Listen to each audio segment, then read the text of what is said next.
Salut, j'espère que tu te portes bien. Nouvel entraînement aujourd'hui et je ne suis pas chez moi, je suis allé rendre visite à mon pote Nathan à Grenoble. Donc là, il est actuellement en cours et moi je vais commencer à m'entraîner avant qu'il arrive. Puis je finirai mon entraînement et il reviendra peut-être des cours. Aujourd'hui, j'ai un entraînement de prévu avec Tennessee que tu connais bien. Donc c'est un entraînement en mana, bien évidemment. Du moins, c'est ce qui est prévu sur le papier. Actuellement, ça fait 3 jours que je ne me suis pas entraîné. Genre, j'ai fait rien du tout au niveau street. J'ai fait des étirements un soir. Et c'est tout. Sinon, j'ai absolument rien fait. Parce que je suis allé faire du snow à Grenoble. Enfin, je me suis flingué les poignets et le cul de partout. J'ai trop mal. Même encore aujourd'hui, j'ai le poignet complètement flingué. Donc j'appréhende un petit peu mana planche. Aujourd'hui, ça me semble compliqué de faire du volume et de forcer. Je vais faire plutôt travail musculaire, bosser sur ma forme. Et donc comme je fais un entraînement en distanciel à 18h avec Tennessee, là je vais commencer à faire de la mobilisation articulaire tranquillement. Aussi à me remémorer la technique planche, technique mana. Et aussi à tester si mes poignets sont en forme et en capacité de le faire. J'ai pas pris mon trépied aujourd'hui, j'espère que les vibrations de la cam, tout ça, enfin ça ira quand même niveau qualité vidéo. C'est le 4e ou le 5e entraînement que je filme, mais en tout cas j'espère que ce format-là te plaît. Eh bien, sans plus attendre, c'est parti!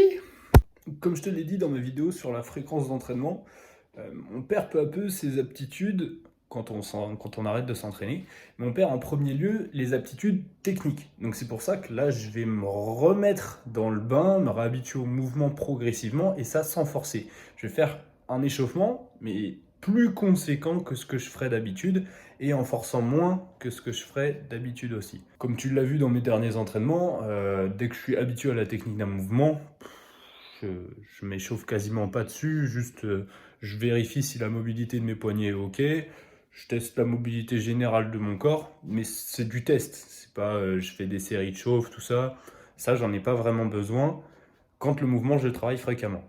Alors là j'ai fait une pause de 3 jours, et je sais que je vais être un peu plus prudent, donc je vais passer par des séries de chauffe au préalable. Et dans tous les cas, aujourd'hui une séance volume ça me paraît compliqué, parce que je compte faire de la forme et potentiellement taffer sur 2 skills en même temps, donc planche et mana. Donc pour ma mobilisation, je reprends mes barres parallèles étant donné que c'est là-dessus que je vais taffer en planche. Je me concentre sur bien les serrer parce que ça, mine de rien, même le grip, c'était une lacune que j'avais. Donc je me concentre là-dessus, sur serrer, mettre le pouce au-dessus de l'index, ça convertit plus de force comme ça. Et surtout sur l'arrière de la main qui ne doit pas décoller. Donc je bosse là-dessus, je fais quelques lignes avec la jambe pour me supporter et je bosse sur l'intention de hauteur. Donc en gros, j'aime bien appeler ça chercher la merde au sol. On cherche la merde avec le front parce que le fait d'avancer le front, ça permet de mieux protracter. Je sais pas si c'est très clair, avec le t-shirt ça sera peut-être plus comme ça. En gros, si j'ai pas l'intention de plonger au sol, ça donne ça. Et si je plonge, je peux naturellement plus pousser les épaules. Donc je pense que ça se voit à l'écran que ma protraction est meilleure.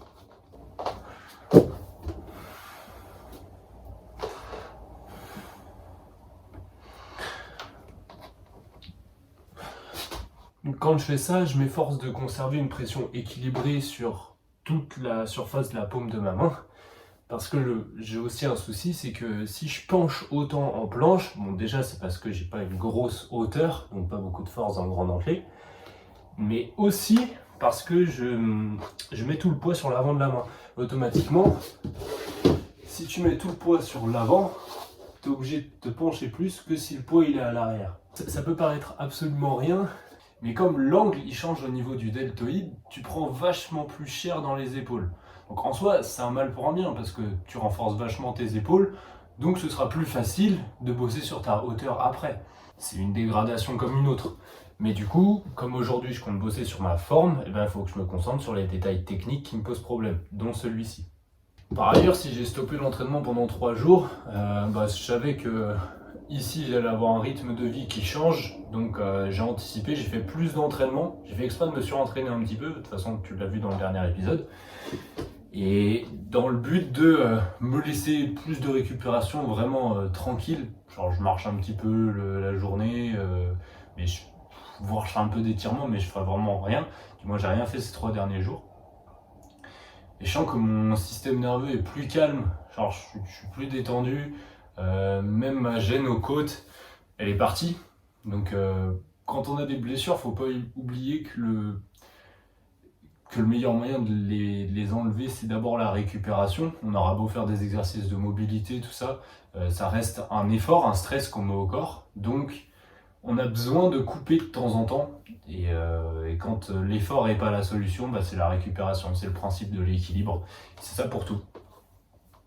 Donc là, même psychologiquement, je commençais à trop penser street, tout ça. J'avais besoin de couper et de voir du monde. Donc, venir ici, ça m'a fait du bien. Donc ça, à toi de t'en servir dans tes propres entraînements. Des fois, tu sentiras que pendant 3 jours, une semaine, il faudra couper complètement. Ça, d'ailleurs, j'en parle dans la Bible du statique, dans le sous-chapitre stagnation, où j'explique les différentes causes possibles d'une stagnation et comment on y remédie. Alors bien sûr, c'est pas exhaustif, mais c'est les principales et celles qui m'ont causé le plus de stagnation en tant que pratiquant. Donc j'espère que ça t'aidera et va le télécharger d'ailleurs, il est disponible ici en télé. D'ailleurs, va le télécharger, il est disponible dans la description de la vidéo. T'as 130 pages complètement gratuites sur le street qui t'expliquent tous les termes scientifiques ou tous les termes des streeters en général qui sont utilisés. J'ai mis tout mon âme, tout mon cœur dedans et accessoirement 1 an et demi à l'écrire. donc j'espère qu'il te plaira et qu'il te sera utile. Vas-y.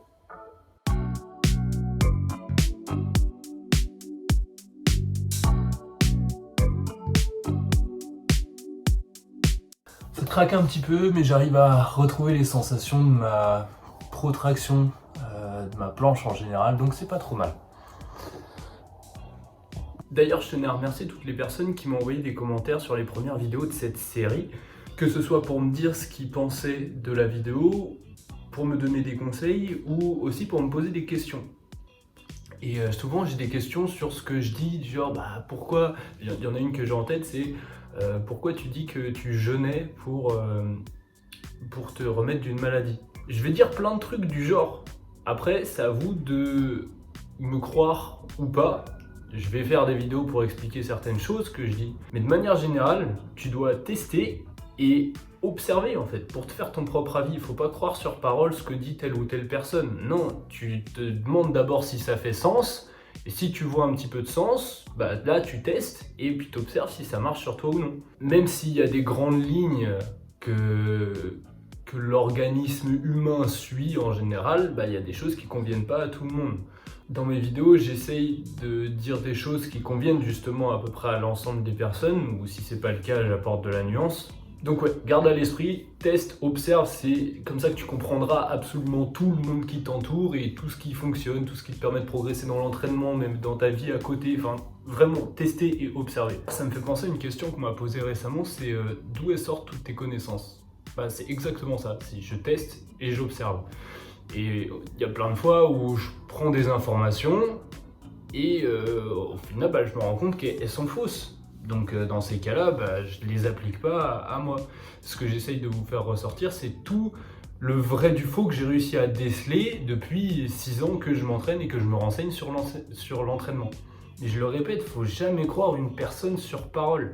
Déjà, la manière dont s'exprime la personne qui vous donnera l'information, ça vous donnera des pistes sur est-ce que c'est potentiellement vrai ou pas. Et après, ses justifications, comment elle argumente tout ça. Si elle argumente tout de manière logique, il y a beaucoup de choses qui laissent à croire que ce que la personne dit est vrai. Mais bon, encore faut-il tester et voir si ça marche vraiment, parce qu'au final, on s'en fout de la justification X ou Y, c'est parce que t'as les myofibrilles qui se contractent. Non, on s'en bat les couilles de tout l'aspect scientifique. Ce qu'on veut, c'est pas le pourquoi ça marche, c'est surtout est-ce que ça marche. Enfin voilà, retour à l'entraînement. Donc Tennessee devrait arriver d'ici pas longtemps sur Discord. Je sais pas encore comment je vais faire pour filmer ça en même temps, si je ferai des pauses, si j'enregistrerai mon écran. Je pense que c'est ce qui est le plus judicieux de faire. Là, il m'aurait fallu 3 téléphones pour le coup et j'en ai qu'un. Genre pour mettre la musique, filmer et en même temps être sur Discord. C'est pas grave, je vais me débrouiller quand même. C'est dingue franchement, je me suis tellement éclaté la gueule en snowboard que j'ai même des courbatures au cou. parce que je suis tombé en arrière comme ça et je crispais pour empêcher de me faire un coup du lapin. Ça va être folklorique la séance aujourd'hui. Au moins ça va, je me sens plutôt léger dans l'ensemble.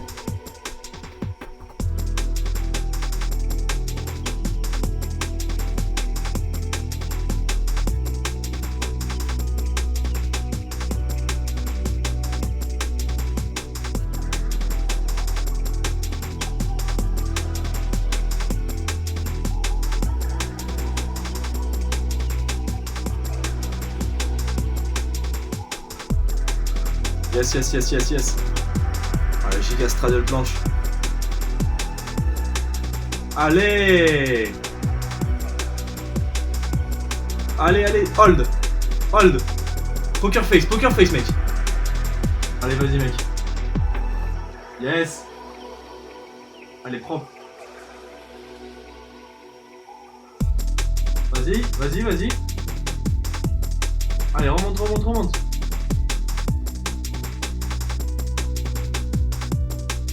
Allez, Moulax, allez.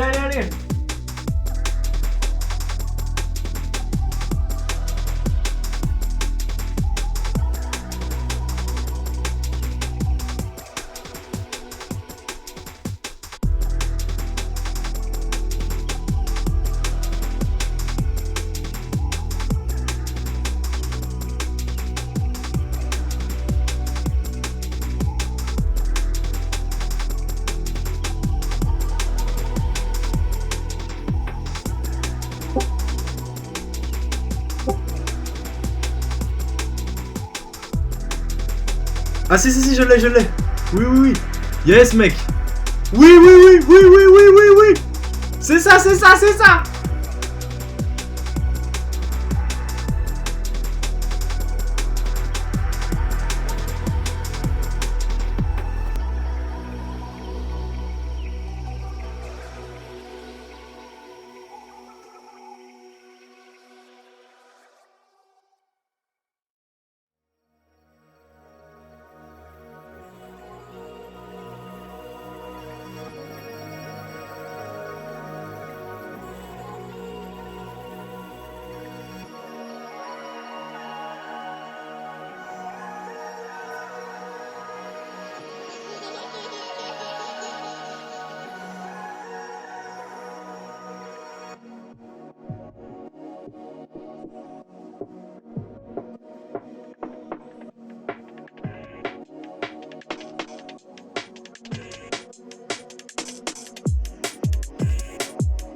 Mais putain, il y a encore la musique de merde.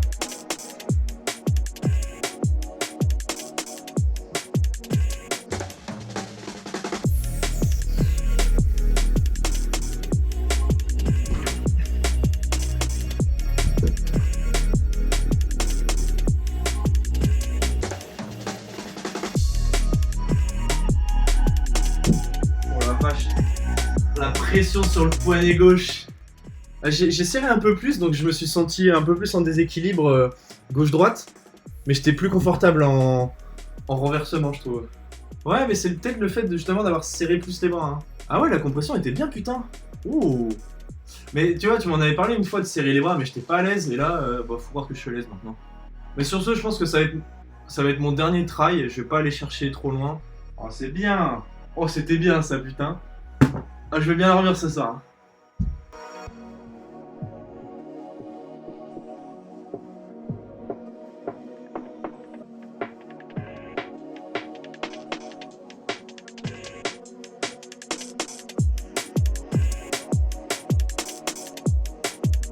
Bon, et bien comme annoncé, c'était une séance vachement axée forme. Donc j'ai bossé sur ma technique. Planche, j'ai vu que j'avais un petit peu de mal à retrouver les sensations, mais comme j'ai bien récupéré en force, j'étais à l'aise. Je suis vraiment trop heureux d'avoir réussi à lever un truc qui ressemblait à une full. Bon, j'ai encore vachement les bras en rotation interne, mais ce que j'ai de mieux par rapport aux dernières fois, c'est que mon grand dorsal, le gros muscle qui est derrière là, il était plus contracté, donc ce qui faisait que tout mon corps se solidifiait. Et donc je penchais pas trop vite vers l'avant et j'arrivais à conserver un petit peu de hauteur. Ça, visuellement, ça paraît pas forcément, mais en termes de ressenti, ça n'avait rien à voir. J'espère qu'on pourra quand même tirer des choses de tous les clips qu'on a tournés avec Tennessee. D'ailleurs, je te remercie frérot de t'être démené pour avoir enregistré ça aussi, c'est trop cool. Donc là, ce que toi tu dois tirer de cet entraînement, c'est que ça faisait longtemps que je m'étais pas entraîné, donc automatiquement j'y vais doucement. Et le mieux, c'est toujours de reprendre par une phase d'intensification. Donc on essaye d'être clean, parce que dans ces cas-là, le niveau d'effort est automatiquement modéré, et c'est le niveau d'effort qu'entraînent les blessures. C'est quand tu forces trop, en fait. C'est la combinaison niveau d'effort-volume. Donc là, comme le volume et le niveau d'effort étaient faibles, eh ben, tu risques pas des blessures et tu te réhabitues progressivement. J'ai pu travailler mana et planche dans la même séance comme c'était de l'intensification. Demain, je pense que je retaperai une séance 100% axée mana et là plus accumulation. Et je ferai probablement un moulax respose. Donc le moulax respose, vous l'entendrez peut-être pas parce que il n'y avait pas l'audio, enfin c'était une galère, j'enregistrais avec mon iPhone, etc. Il n'y avait pas l'audio, mais il y avait juste la vidéo. Donc je l'ai expliqué à Tennessee pendant la séance, en quoi ça consistait. Et du coup, je vais en faire un demain où je détaillerai un petit peu plus mon raisonnement. Mais grosso modo, ce que tu dois retenir, c'est que tu condenses toute une séance en juste une seule série, en jouant avec les temps de repos. Ça convient très bien à certains profils qui adorent les temps de repos courts et qui sont sensibles à l'adrénaline. Mais ça, pour ce qui est des profils, il faudrait plus que juste 2-3 vidéos sur le sujet, il faudrait que je fasse une formation complète. Je vais y travailler et ça arrivera. Niveau technique en planche, ce que j'ai eu du mal à retrouver aujourd'hui, c'était biceps, toujours du mal à droite. La hauteur, c'était ok, toujours de handstand à négatif, j'ai du mal à replacer la protraction. Et la compression, enfin le hollow body, donc utiliser les abdominaux, ça aussi j'avais un petit peu de mal. Pour ce qui est du mana, j'avais l'appréhension parce que j'étais dans un décor qui m'est pas familier et il y avait des choses fragiles autour, donc j'osais pas prendre un maximum de hauteur. Néanmoins, c'était quand même plutôt pas mal. Faut que je continue mes étirements là-dessus et en particulier sur les jambes, parce que si je suis souple des ischios, donc à l'arrière des jambes, si je suis souple de cette partie-là, je peux tendre mes jambes. Et qui dit tendre les jambes au mana dit gain de levier, donc ça me demande moins de force. Or là, si on regarde bien mon mana, je fais absolument tout en force. J'ai un très très gros angle, je dois me reculer beaucoup pour permettre à mon bassin de se lever. Donc à optimiser là-dessus, la fermeture abdominale que j'ai pas mal bossé ces derniers temps m'a vraiment aidé. Donc je continue sur ma lancée et to clock press. Donc clock press, c'est mana to full planche to hollow back. Ça c'est la consécration. Après on le fait en maltaise, donc maltaise mana to maltaise tout court et tout hollow back. En white du coup, Japanese hollow back. Plus ça va faire une giga dislog ça. Et une fois que je serai vraiment chaud, je ferai ça en one arm clock press. Donc one arm mana, one arm planche et one arm hollow back. J'ai déjà one arm hollow back. On a 1 sur 3, let's go. J'espère que tu as appris des trucs en tout cas et que ça te sera utile dans tes entraînements. Entraîne-toi bien, récupère bien, à la prochaine. C'était Moulax.